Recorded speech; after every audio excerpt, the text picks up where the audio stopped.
Je suis une fondation reconnue d'utilité publique créée en 1993 à l'initiative de 13 grandes entreprises. Je rassemble 28 entreprises, je fais rayonner mes actions sur l'ensemble du Val d'Oise. Plus d'indices, je suis contre l'exclusion. Je regroupe des entreprises engagées dans des actions innovantes. Qui suis-je ? Eh bien, je laisserai Olivier vous le dire. Bienvenue sur notre plateau, dans notre émission Le Parc et vous, pour la partie informative.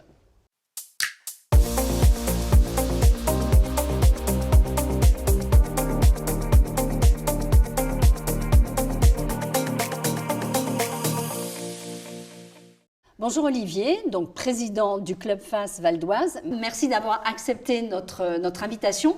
Bonjour Véronique et merci pour cette invitation. C'est un grand plaisir d'être ici aujourd'hui. Alors, je vais déjà commencer. Pour commencer, c'est quoi le Club FAS ? Alors le Club FAS Val d'Oise, c'est très simple. C'est un club d'entreprises citoyennes qui partagent une ambition commune de venir en aide à ceux qui en ont besoin. Et la différence qu'il y a entre la fondation et le club localement sur le département ?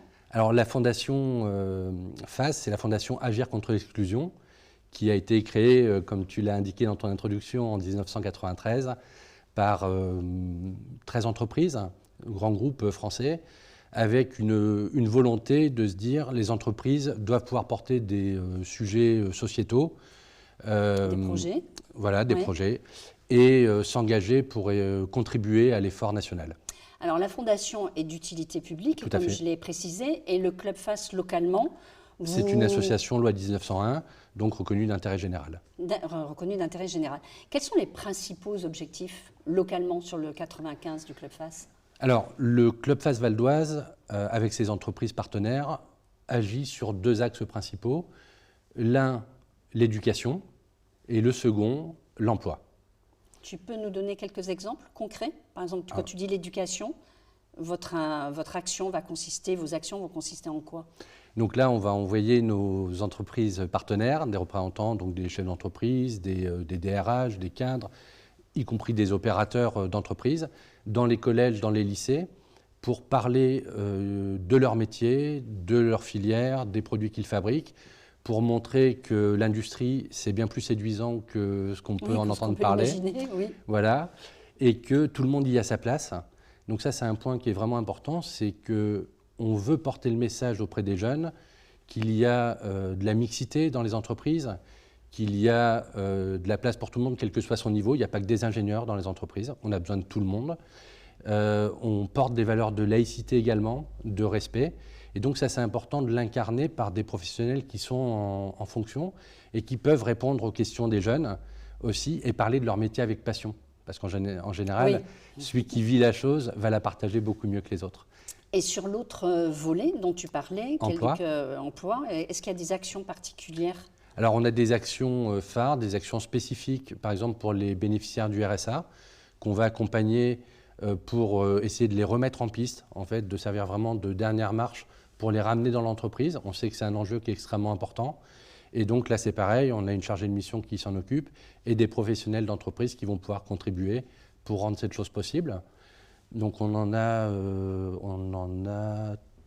s'est occupé de 150 bénéficiaires du RSA sur l'année 2021, la 2022. Et on fait également des matchs pour l'emploi, donc ça c'est une action qu'on aime beaucoup. Changer la façon de recruter, avec le matin des situations où en fait tout le monde est en tenue de sport, recruteurs et personnes en recherche d'emploi. Tout le monde est au même niveau. Exactement, même tenue. On ne sait pas qui est qui.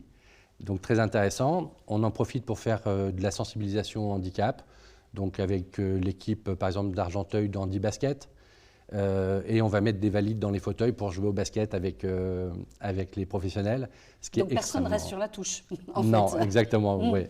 Et là, c'est intéressant de voir le regard de tout le monde, en fait, où il n'y a pas de pitié, il n'y a pas de... on est juste heureux d'être ensemble, de partager des choses, et on prend conscience des difficultés que peuvent rencontrer les uns les autres en fonction des situations dans lesquelles ils se trouvent.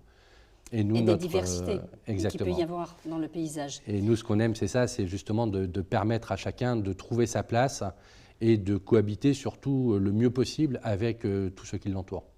Alors, j'ai entendu parler de Fabrique 21. Alors, excuse-moi, ça ne me parle pas beaucoup, Fabrique 21. Qu'est-ce que Fabrique 21 fabrique alors ? Alors, Fabrique 21, c'est un dispositif qui a été développé par la Fondation, qui est déployé sur l'ensemble du territoire par bon nombre de clubs, et en particulier sur le Val d'Oise, puisque nous, dans nos actions éducation, c'est vraiment l'action phare, donc qui consiste à envoyer comme je le disais tout à l'heure, des professionnels d'entreprise dans les collèges, les lycées, mais également auprès de tous les acteurs qui vont toucher des jeunes, donc mission locale, Pôle emploi, école de la deuxième chance. Et donc, on y va avec du matériel moderne, un CubeTil. Donc, on va pouvoir faire des représentations 3D, par exemple, d'un avion qui va être manipulé par les participants. On va présenter la filière. Donc, si c'est l'aéronautique, on présente la filière aéronautique. On va montrer aux jeunes tous les métiers qui existent autour de l'aéronautique. Ce n'est pas juste un avion. C'est des pièces mécaniques, c'est des pièces tissus. Et parfois qui sont réparties sur plusieurs types d'entreprises différentes. Ah ben, sur de nombreuses entreprises qui sont françaises, mais qui peuvent être aussi internationales. Et donc, on va leur montrer qu'il y a une diversité dans ce secteur qui peut être très intéressante pour eux. Et puis, le professionnel qui est là va mettre un focus sur son propre parcours, sur ce qui lui plaît. Et l'idée étant de rendre attractif le Donc, dans secteur. Fabrique 21, c'est pratiquement un accompagnement sur une promotion que vous faites par rapport à des domaines d'activité, mais aussi des métiers que les jeunes parfois ignorent ou... Alors, qu'ils ignorent souvent, parce qu'il faut être très clair, hein, notamment sur le secteur de l'industrie, il y a des visions anciennes qui restent ancrées. Oui. Ouais. Et c'est ce qui est d'ailleurs assez surprenant, puisqu'ils ont l'impression que l'usine, c'est Germinal, alors qu'ils ne l'ont pas connu, leurs parents non plus.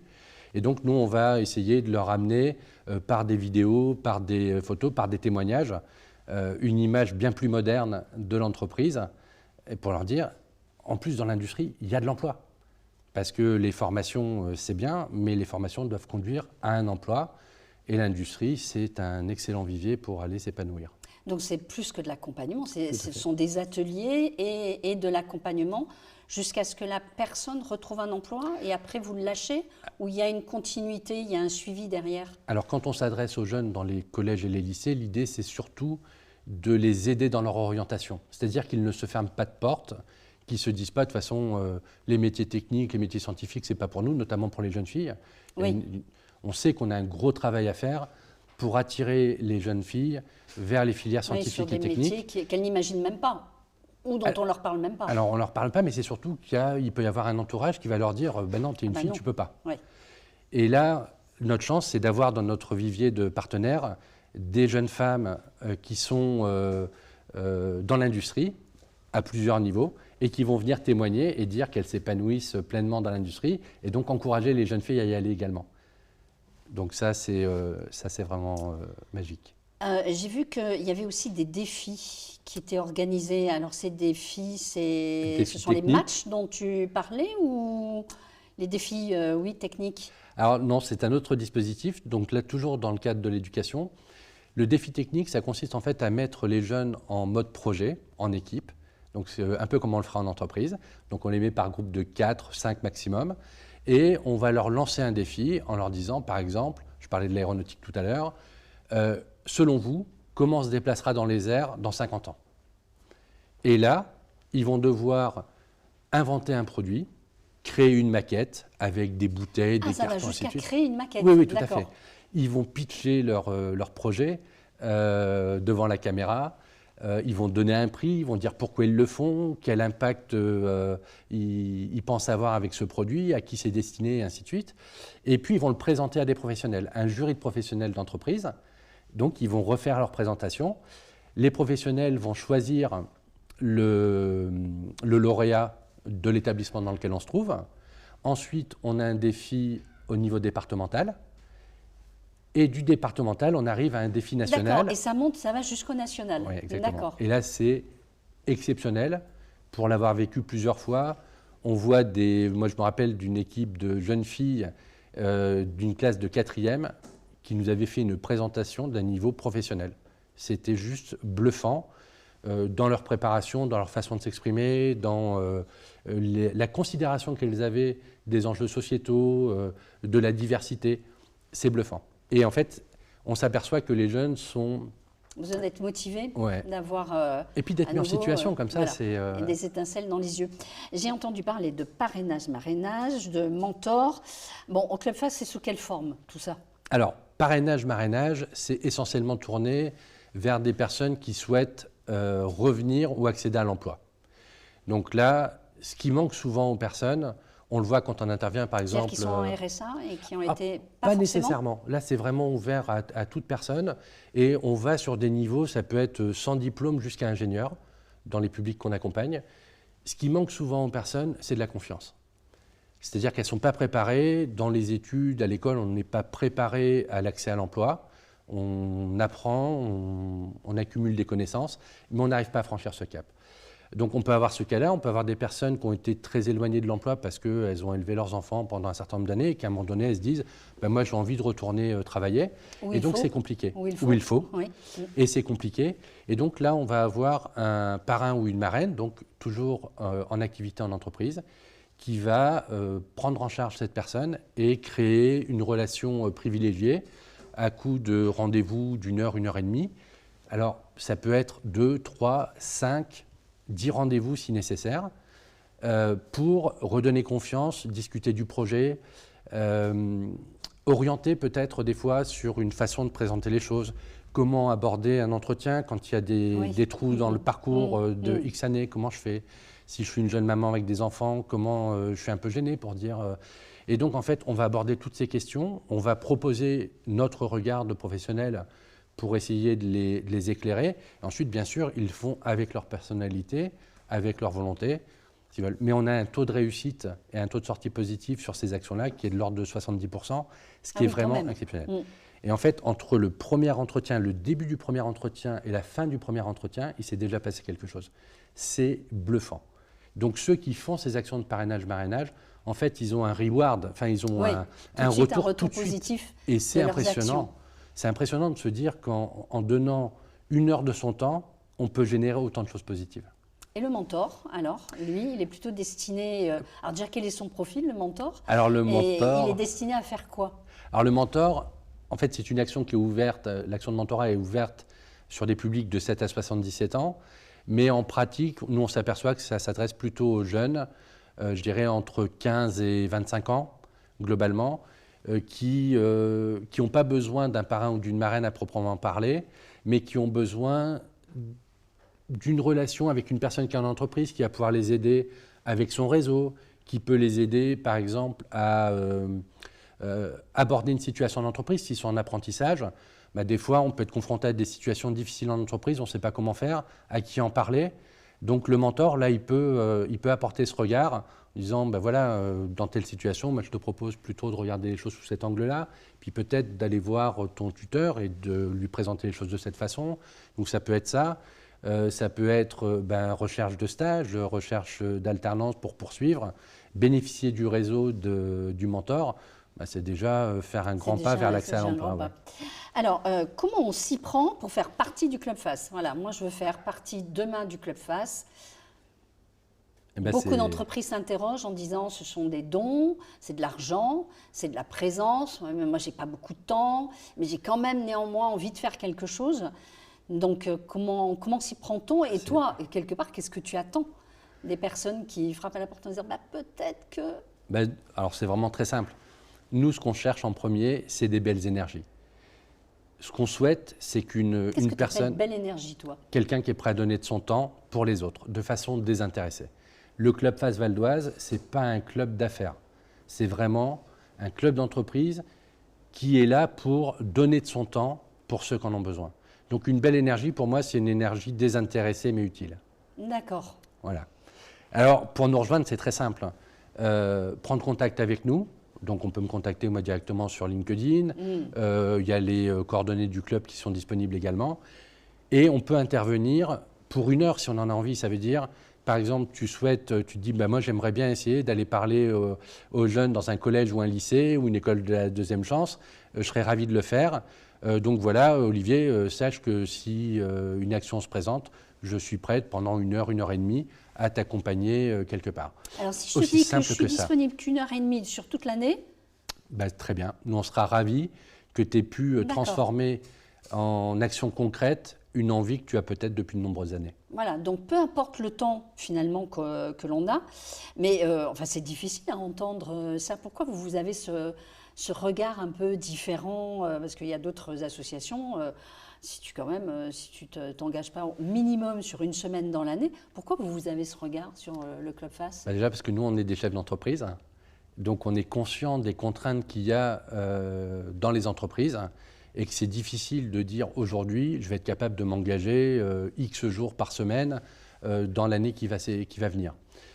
Donc ce qu'on souhaite, c'est plutôt que de mettre des freins qui vont freiner, enfin qui vont vraiment bloquer les bonnes intentions, on préfère dire, venez, ce qu'on sait, c'est que si tu viens donner 1 heure de ton temps une fois, tu reviendras. Parce que c'est magique. Parce que ce que tu es capable de produire en 1 heure, en donnant de ton temps, en partageant ton expérience, ça te remplit, voilà. toi-même. Oui. Et pour les entreprises, moi j'ai tendance à dire qu'à chaque fois que vous faites une action bénévole à l'extérieur de l'entreprise, vous récupérez à l'intérieur de l'entreprise. Vous créez un esprit d'équipe, vous créez un autre regard sur votre entreprise. Ce n'est pas juste un lieu de profit, un lieu... Mais ça devient une entreprise engagée. Exactement. Et les jeunes notamment, les jeunes ont besoin de sens. Et toutes les entreprises qui ont du mal à recruter aujourd'hui, à conserver leur talent ou à en acquérir de nouveaux, devraient aussi s'interroger sur ces questions-là et se dire que peut-être qu'en changeant notre posture d'entreprise, en nous engageant davantage, on pourrait donner du sens et attirer des personnes chez nous. C'est important ce que tu dis parce que souvent on a l'impression que quand on va aborder une association, au début on va peut-être avoir une journée dans l'année à donner, puis on se dit mais oui mais je vais mettre le doigt dans l'engrenage et en fait on va me prendre plein de temps. Donc toi tu rassures tout le monde en disant non, nous c'est pas notre cas, nous c'est votre disponibilité, mais tu soulignes quand même une petite addiction parce que tellement que ça te remplit toi-même de bonheur d'avoir fait quelque chose de bien et puis de concret et qui aboutit sur quelque chose et en même temps par rapport à l'image de l'entreprise. Tout à fait. Alors avant de nous quitter, Olivier, aurais-tu un message à faire passer? Allez, même 1 ou 2 ou 3. Je crois vraiment que ce qui est important, pour nous en tout cas, c'est que les entreprises, toute entreprise qui a envie de s'engager pour être utile, pour avoir de l'impact sur la société, qu'elle puisse le faire. Nous, ce qu'on dit aux entreprises, c'est si vous le faites avec le Club Face, il y a une grande liberté, vous allez rencontrer des personnes extraordinaires. Moi, vraiment, au-delà des relations qu'on a créées au départ, j'ai rencontré des personnes avec qui on a tissé aussi des liens d'amitié parce qu'elles sont désintéressées, parce qu'elles partagent une volonté commune d'être utiles. Mêmes valeurs, en exactement. fait. Oui. Et on arrive à créer des rencontres entre des acteurs qui ne se verraient jamais s'il n'y avait pas le Club Face. C'est-à-dire des associations qui vont s'occuper de grands exclus, qui peuvent se retrouver à la même table quand on fait notre dîner mensuel avec des dirigeants de grandes entreprises ou de PME, PMI, qui vont pouvoir parler de leur structure, qui vont pouvoir se rencontrer, ce qu'elles ne feraient pas habituellement. Et donc c'est pareil, en fait, on essaye de créer une espèce de maillage territorial où des acteurs de tout horizon, en fait, vont pouvoir travailler ensemble et se dire ouais, c'est bien de faire quelque chose de bien ensemble. Donc, engagez-vous avec nous ou avec d'autres structures, mais si vous avez envie d'être utile et d'avoir de l'impact, faites-le. Je te remercie beaucoup, Olivier. Quant à nous, nous nous retrouvons très bientôt pour un autre rendez-vous. Merci à toute la régie, merci à notre photographe. Merci à vous de nous suivre et d'avoir regardé cette vidéo jusqu'à la fin. Vous y retrouverez toutes les coordonnées du Club Face. Abonnez-vous, likez, commentez, partagez. Je vous dis à bientôt. D'ici là, prenez soin de vous et pourquoi pas, engagez-vous pour une cause d'utilité locale.